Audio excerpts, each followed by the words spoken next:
It all started on a snowy Christmas Eve, inside Gate C-14 at Northwind International Airport.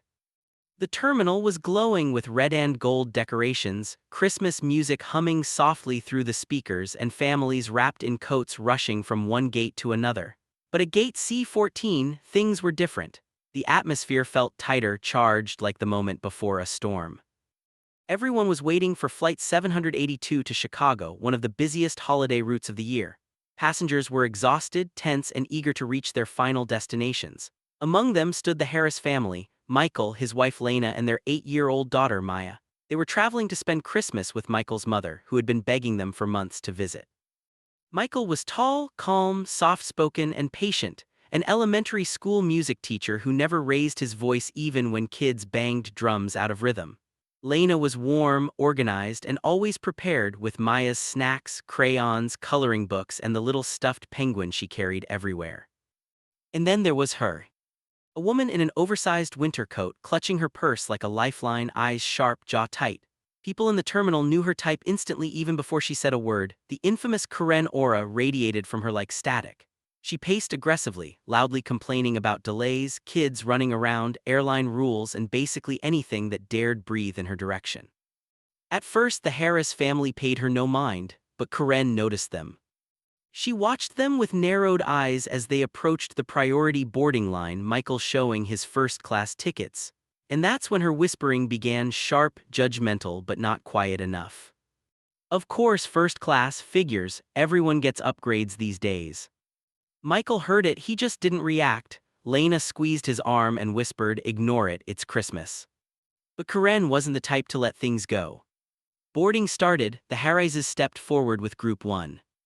Karen stormed behind them. "Excuse me, are you sure you're in the right line?" she asked, pretending to talk to no one but clearly aiming the words directly at them.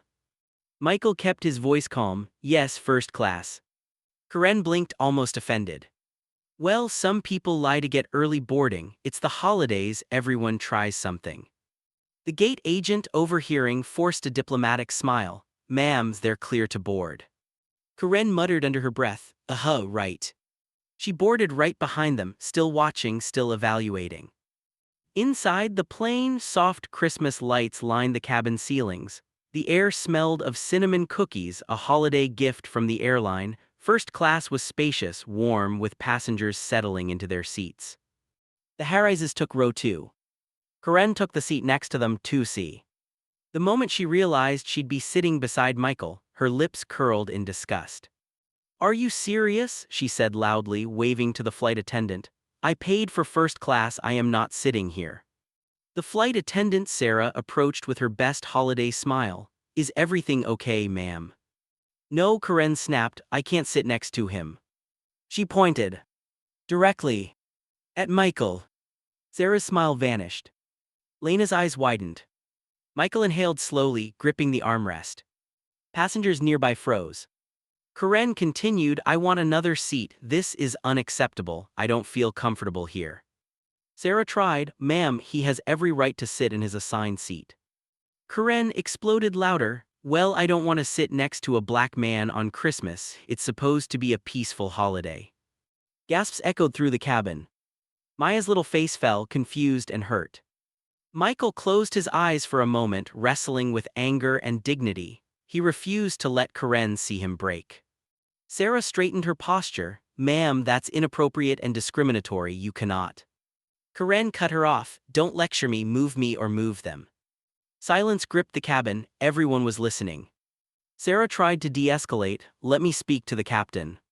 Karen huffed dramatically, "You should, I'm a loyal customer. These people probably sneaked into first class with coupons." Michael finally spoke, voice steady yet edged with quiet fire. "We paid for our seats, ma'am, just like you." Karen scoffed, "Sure you did." Sarah left to talk to the captain. Karen crossed her arms and muttered, "This is exactly why flights are going downhill, standards are collapsing." The Harris family sat still. Lena held Maya tightly, Michael stared straight ahead, fists clenched. After several long minutes, Sarah returned, but not alone. The captain walked behind her. Captain Ray's gray hair, heavy authority, calm eyes. He stopped in front of Karen. I understand there's a seating issue, he said. Karen switched instantly into fake politeness. Yes, Captain, I don't feel safe sitting next to this man. I want a different seat, preferably far away. The captain nodded once, understood. For a moment, the Harrises worried he might actually move them. But then he leaned forward. Ma'am, after hearing your comments, I agree that someone needs to be moved. Karen smirked triumphantly. The captain finished. You.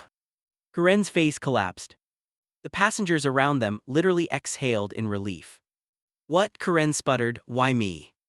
The captain's voice didn't budge. We don't tolerate discrimination on this aircraft. You may take a seat in economy, or if you prefer, you may take another flight. Karen's jaw dropped. You can't demote me, this is illegal. The captain raised an eyebrow. What's illegal is harassing other passengers. This is your choice. Passengers started whispering, some even clapped softly. Karen, humiliated, grabbed her bag and hissed. This airline will regret this. She stomped down the aisle to economy. But the story was far from over. Mid-flight, 2 hours in, the turbulence hit, the seatbelt sign dinged, the plane shook violently, people gripped their armrests. One of the overhead bins in economy popped open from the jolt, a heavy suitcase slid out. And Karen screamed so loud it echoed through the entire cabin.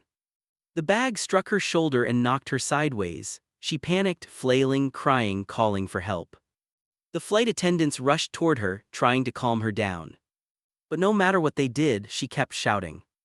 Get me someone important, get me the captain, get me anyone. Michael heard the commotion from first class. He recognized the panic in her voice, the kind of panic no one deserves to feel. Instinct kicked in. He unbuckled, stood up, and walked toward economy. Passengers recognized him instantly, the man she insulted. The aisle parted like a wave. Karen looked up, eyes red, breath shaking. You, she whispered. Michael didn't smirk, didn't mock, didn't take revenge. Instead, he calmly checked her shoulder, asked if she could move her arm, and helped guide the flight attendants on how to stabilize her until landing. Karen stared at him in disbelief. Why are you helping me? She asked, voice trembling. Michael answered simply. Because it's Christmas and because someone needs help. Karen broke. Tears flooded down her face. Not from the injury. From the guilt she had been carrying, whether she admitted it or not. They landed safely, paramedics boarded. Karen apologized, not perfectly, not eloquently, but sincerely. I'm sorry for how I treated you, she whispered. Michael nodded, take care of yourself. The Harris family exited the plane. Passengers touched Michael's shoulder as he walked by, some thanking him, some calling him an example, some simply moved. But the biggest moment came after they walked through the gate. A woman ran up to Michael. I'm the social media manager for Northwind Airlines, she said breathlessly. Passengers recorded everything, your kindness, your patience, the captain's announcement, it's everywhere now, you've gone viral. Michael blinked, what? The woman smiled, for the right reasons. The Harris family walked toward the baggage claim together, holding hands, not knowing that by the next morning millions of people would know their story. And that's where the story ends for now. If you want to know what happened next, you'll have to continue it in the next video.